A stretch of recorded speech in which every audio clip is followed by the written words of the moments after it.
Doctor Srinivasan ओम के पीछे की ओर कुर्सी पर बैठ गए। चिन्ना, कृपया ऐसा न करें। आप मुझसे जो भी पूछेंगे मैं उसमें सहयोग करने के लिए तैयार हूँ। ओम शास्त्री ने विनती की। उसकी नज़र डॉक्टर श्रीनिवासन की ओर इशारा करते हुए छत पर टिकी हुई थी। डॉक्टर श्रीनिवासन ने डॉक्टर शाहिस्ता और डॉक्टर बत्रा की ओर देखा। उन दोनों के चेहरों पर भी यही भाव स्पष्ट था। कृपया शुरू करें। डॉक्टर श्रीनिवासन ने असहमति जताते हुए नाराजगी के साथ आदेश दिया। उनके चेहरे पर चिन्ना शब्द सुनकर झुंझलाहट स्पष्ट रूप से दिखाई दे रही थी। ओम को फिर से दवा देकर दोबारा पूछताछ शुरू की गई। पहला सवाल परिमल के लिए ध्यान देने और उसका अर्थ दूसरों को समझाने के उद्देश्य से था। तुमने विष्णुगुप्त के रूप में क्या सलाह दी थी? शाइस्ता ने बेहोश ओम से पूछा। ओम ने संस्कृत का श्लोक दोहराया। व्याघ्रीव तिष्ठति जरा परितर्जयन्ति रोगाश्च शत्रविव प्रहरणति देहम आयुश्च परस्वित भिन्न घटादिवाम्भ लोकस्तथाप्य हितमाचरतीति चित्रम। डॉक्टर शाइस्ता परिमल की ओर देख रही थी। उसने अंगूठे के इशारे से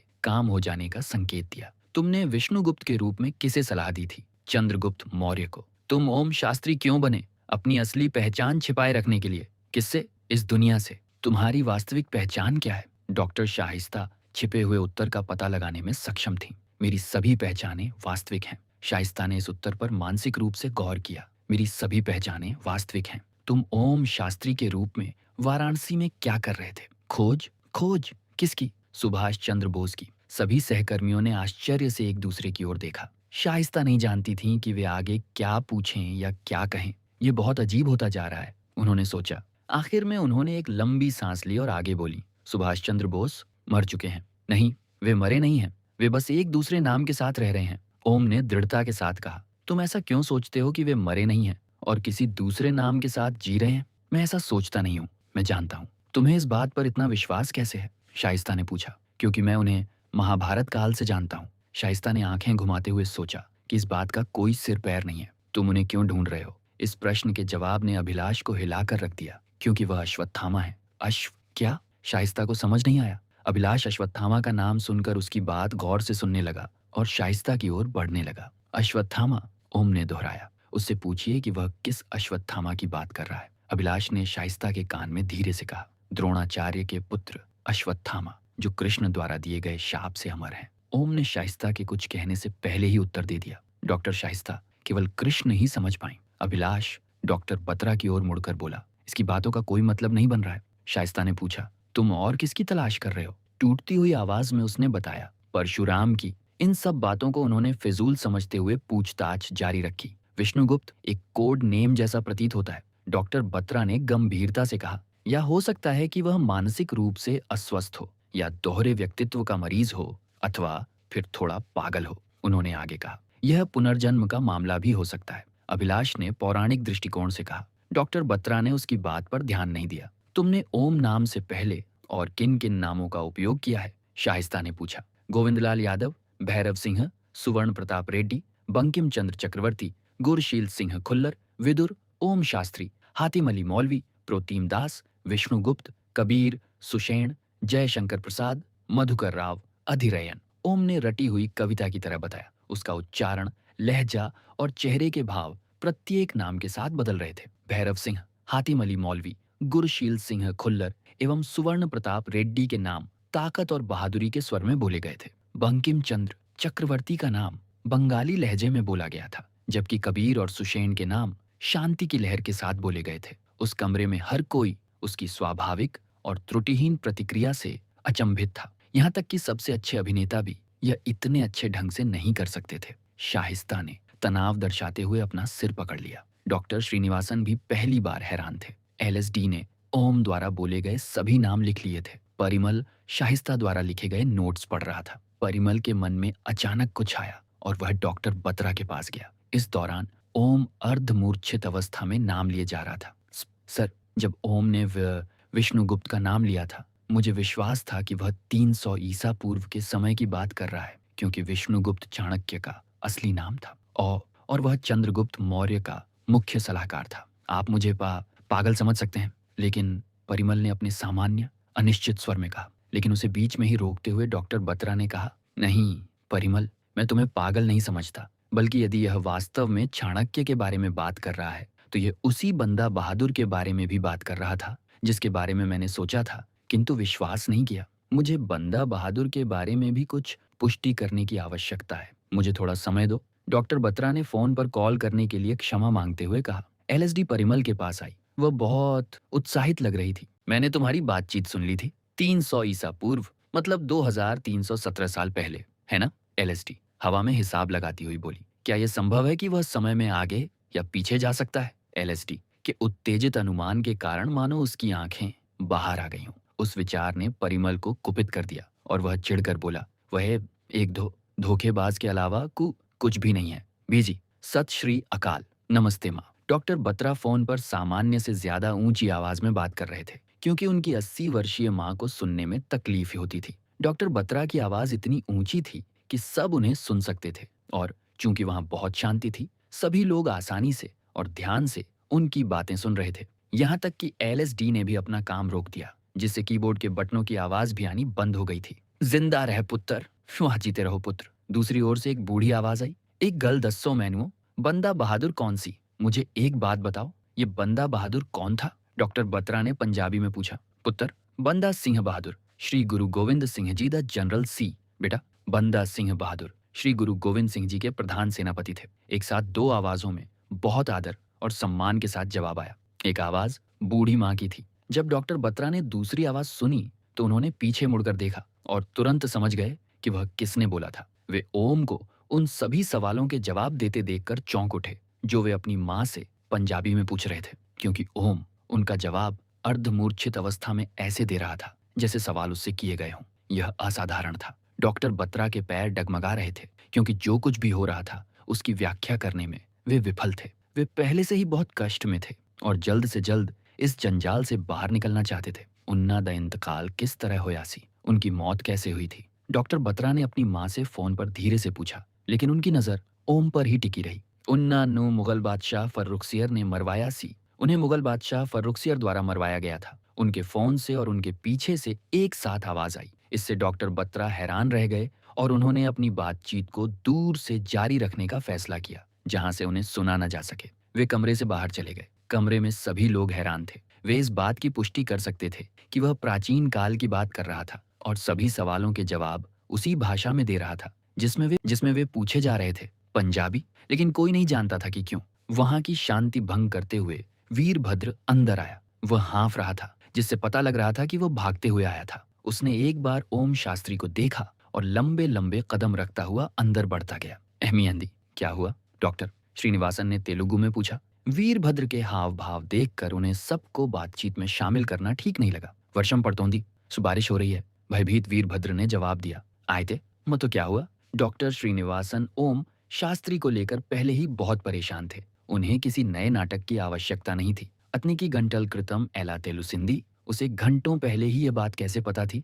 वीरभद्र ने ओम की तरफ इशारा करते हुए पूछा। ओम ने भी उसी भाषा में कुछ बोलना शुरू कर दिया। मेल्लागा उष्णोग्रता ముందు 2 డిగ్రీ తగ్గింది, తర్వాత ఇంకా 5 డిగ్రీ వరకు తగ్గుముఖం పడింది, గాలిలో తేమ అనిపించింది, తడి మట్టి సువాసన వచ్చింది, గాలి 40 కిలోमीटर వేగంతో వస్తోంది, వర్షం వస్తోంది అని అనుకున్నాను। तापमान 2 डिग्री नीचे गिर गया था। उसके बाद और 5 डिग्री। हवा 40 किलोमीटर प्रति घंटे की रफ्तार से चलने लगी थी। मैं हवा में उमस महसूस कर सकता था और गीली मिट्टी की सुगंध भी। इसलिए मैंने अनुमान लगाया कि बारिश होगी। ओम शास्त्री ने निश्चित रूप से उत्तर दिया। आप सब लोग क्या बात कर रहे हो? डॉक्टर बत्रा ने बीच में कमरे में प्रवेश करते हुए कहा। बाकी सब भी बेसब्री से जवाब का इंतजार कर रहे थे। वीरभद्र ने डॉक्टर बत्रा और बाकी लोगों को समझाना शुरू किया। तभी डॉक्टर श्रीनिवासन ने कहा, कुछ नहीं। किसी ने कोई प्रतिक्रिया नहीं दी। डॉक्टर शाइस्ता एक बार फिर परेशान थीं कि वे ओम शास्त्री से क्या पूछें। इसलिए वे अगले आदेश के लिए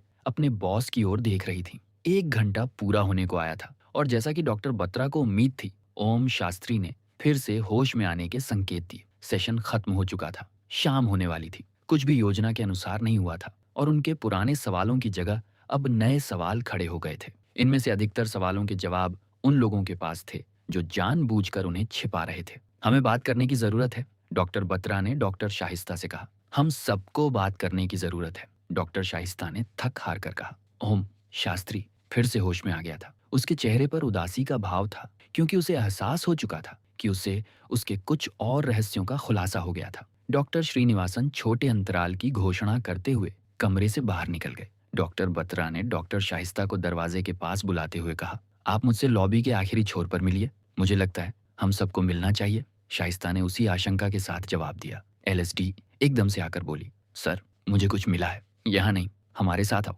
डॉक्टर बत्रा यह कहते हुए उसे अपने साथ लेकर चले गए। मैं बाकी सबको बुलाकर लाती हूँ, डॉक्टर शाइस्ता ने कहा। सभी कक्ष से बाहर चले गए और वीरभद्र गार्ड्स के साथ ओम शास्त्री पर नजर रखने के लिए अंदर आ गया। लॉबी के आखिरी छोर पर पहुंचकर परिमल ने सबसे पहले बात शुरू करते हुए कहा, वह अलग अलग सदियों का जिक्र नहीं कर रहा है, वह अलग अलग युगों की बात कर रहा है। ऐसा कैसे हो सकता है? डॉक्टर शाइस्ता ने कहा, यह आदमी मेरी समझ में नहीं आता। वह कहता है कि उसका नाम ओम शास्त्री है, लेकिन उसी समय रामायण के सुषेण और महाभारत के विदुर होने का भी दावा करता है, जिसका मतलब है कि वह चाहता है कि हम यह मान लें कि उसने उम्र में बढ़ना बंद कर दिया है। इसके अतिरिक्त वह सुभाष चंद्र बोस को अश्वत्थामा मानकर उनकी खोज कर रहा है। आखिर वह है कौन? सवाल यह है कि वह है क्या? डॉक्टर बत्रा ने चिढ़कर कहा। एलएसडी, तुम्हें क्या मिला है? उन्होंने पूछा। सर, बहुत से चौंका देने वाले तथ्य। मुझे ओम शास्त्री के बैंक खातों के बारे में पता चला है। उन सब में काफी धनराशि है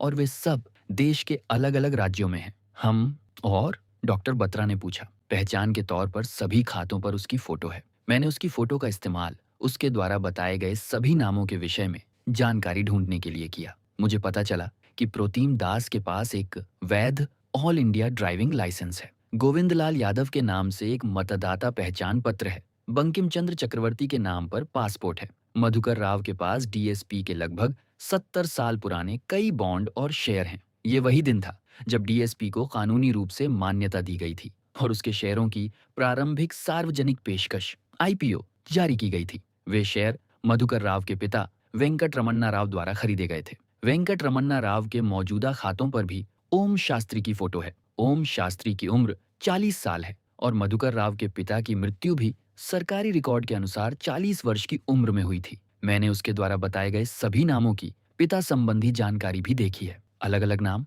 एक ही चेहरा। इसका मतलब है कि वह 40 से 50 वर्ष के अंतराल के साथ पिता और पुत्र दोनों था। ऐसा उसके द्वारा लिए गए सभी नामों के मामलों में है। लॉकर की बात करें तो गुरशील सिंह खुल्लर के नाम से पंजाब में पंजाब नेशनल बैंक का एक लॉकर है। एसपी रेड्डी हैदराबाद में आंध्रा बैंक के एक लॉकर का मालिक है। गुरशील सिंह के पिता को छोड़कर किसी का कोई पुलिस रिकॉर्ड नहीं है और उनका चेहरा भी ओम शास्त्री के चेहरे से मेल खाता है। वह भारत पाकिस्तान सीमा पर पकड़ा गया था। वह उन लोगों में से एक है जो कभी पाकिस्तान की जेल में कैद रहे थे। ये सभी नाम प्रतिष्ठित संस्थानों और विश्वविद्यालयों से शिक्षित हैं। अधिरयन एक डॉक्टर है। P.C. चक्रवर्ती ने पेरिस की यात्रा की है, लेकिन मुझे विष्णुगुप्त के बारे में कुछ नहीं पता चला और न ही चंद्रगुप्त उसके द्वारा बताए गए नामों में से किसी से जुड़ा है। यही हाल विदुर और संजय का भी है। एलएसडी को अपनी कला पर गर्व था। इससे पहले कि एलएसडी आगे बोल पाती, डॉक्टर बत्रा ने विचार करते हुए पूछा, उनकी माँ के बारे में कोई जानकारी?